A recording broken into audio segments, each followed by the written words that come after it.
Assalamualaikum warahmatullahi wabarakatuh.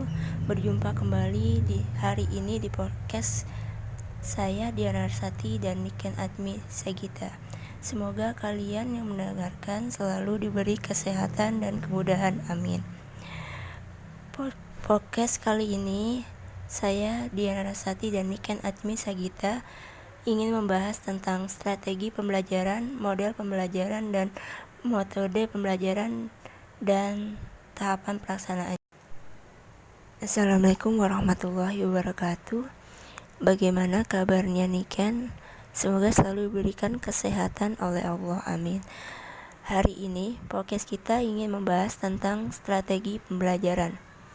Menurut Niken, strategi pembelajaran yang lebih baik untuk peserta didik seperti apa dan bagaimana cara Niken memberikan strategi tersebut?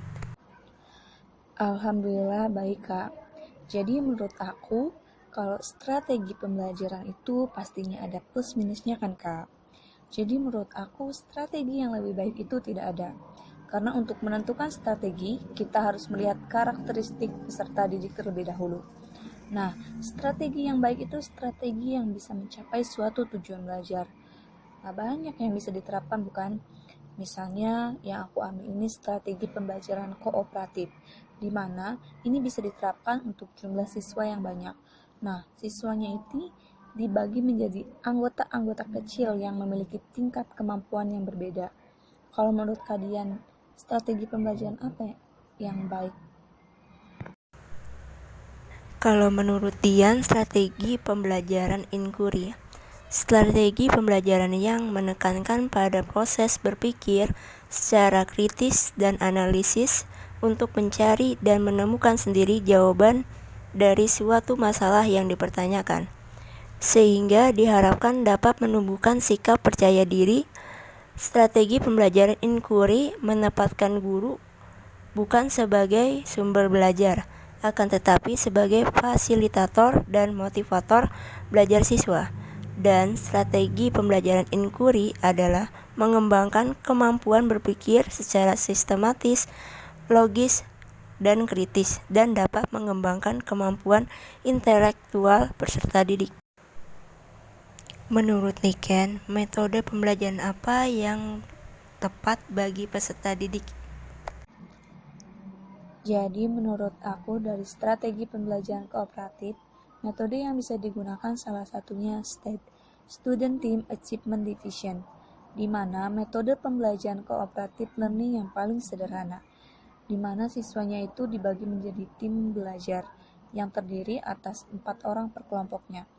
Nah, gurunya itu nanti menyampaikan materi dan memberikan kuis. Lalu menurut kalian metode apa yang kalian pilih dalam strategi pembelajaran ini? Kalau Dian lebih memilih metode pembelajaran diskusi. Metode pembelajaran diskusi ini dapat merangsang kreativitas peserta didik dalam bentuk ide, gagasan dalam pemecahan masalah dan mengembangkan sikap saling menghargai pendapat orang lain. Baik Kak, jadi selanjutnya kita akan membahas tentang model pembelajaran. Setelah kita membahas tentang strategi pembelajaran dan metode pembelajaran, setelah ini kita ingin membahas tentang model pembelajaran. Menurut Niken, model pembelajaran apa yang tepat untuk peserta didik? Nah, menurut aku, model yang bisa digunakan yaitu model pembelajaran kooperatif, di mana kita bisa bekerja sama, saling membantu satu sama lain dan memastikan bahwa setiap orang dalam kelompok mencapai tujuan atau tugas yang telah ditentukan sebelumnya. Nah, keberhasilan belajar ini tergantung pada kemampuan atau aktivitas anggota kelompok, baik secara individu ataupun kelompok. Nah, pembelajaran kooperatif ini yaitu serangkaian strategi yang khusus dirancang untuk memberikan dorongan kepada peserta didik agar bekerja sama saat proses pembelajaran. Pendapat kakak tentang model pembelajarannya itu model seperti apa ya Kak? Kalau Dian sendiri memilih model pembelajaran kontekstual. karena pada saat proses pembelajaran berlangsung, siswa tidak hanya mencatat dan memperhatikan apa yang guru berikan, namun siswa dapat merasakan dan melakukan apa yang diberikan oleh guru dengan mengembangkan ide-ide yang ada pada diri peserta didik masing-masing. Baik Kak, jadi yang terakhir yaitu tahap-tahapan dalam strategi pembelajaran. Setelah kita membahas tentang strategi pembelajaran, metode pembelajaran, model pembelajaran, dan terakhir kita membahas tentang tahapan pelaksanaannya. Menurut Niken, tahapan pelaksanaan yang Niken pilih itu seperti apa? Jadi untuk tahap-tahapan strategi pembelajaran kooperatifnya yaitu yang pertama, guru merancang pembelajaran, mempertimbangkan dan menetapkan target pembelajaran yang ingin dicapai. Yang kedua, guru merancang lembar observasi kegiatan siswa dalam belajar secara bersama-sama dalam kelompok-kelompok kecil. Yang ketiga, guru mengarahkan dan membimbing siswa baik secara individu ataupun kelompok. Nah, yang terakhir, yang keempat, memberikan kesempatan kepada siswa untuk mempresentasikan hasil kerja. Nah, menurut kalian tahap-tahapannya itu seperti apa, Kak? Menurut Dian, tahapan pelaksanaan ini merupakan tahap implementasi atau tahap penerapan atau desain perencanaan yang telah dibuat guru. Dalam tahap ini, guru melakukan interaksi belajar mengajar melalui penerapan berbagai strategi, metode, dan teknik pembelajaran, serta pemanfaatan seperangkat media. Dan dalam tahap pelaksanaan ada beberapa aspek yang harus diperhatikan oleh seorang guru. Di antara lain, 1. Aspek pendekatan dalam pembelajaran.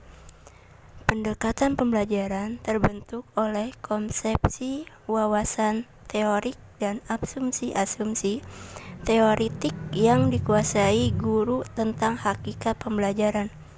Kedua, aspek strategi dan taktik dalam pembelajaran. Taktik pembelajaran berhubungan dengan tindakan teknis untuk menjalankan strategi. Dan untuk melaksanakan strategi diperlukan kiat-kiat teknis agar nilai strategi setiap aktivitas yang dilakukan guru murid di kelas dapat terrealisasi. Ketiga, aspek metode dan teknik dalam pembelajaran. Aktualisasi pembelajaran berbentuk serangkaian interaksi dinamis antara guru, murid, atau murid dengan guru di lingkungan belajar. Keempat, prosedur pembelajaran. Pembelajaran dari sisi proses keberlangsungannya terjadi dalam bentuk serangkaian kegiatan yang berjalan secara bertahap. Akhir kata, saya Diana Rasati dan partner saya Niken Ajmi Sagita pamit. Terima kasih kepada kalian yang sudah mau mendengarkan podcast kita. Mohon maaf jika masih banyak kekurangan dalam podcast ini. Sekian, terima kasih. Waalaikumsalam warahmatullahi wabarakatuh.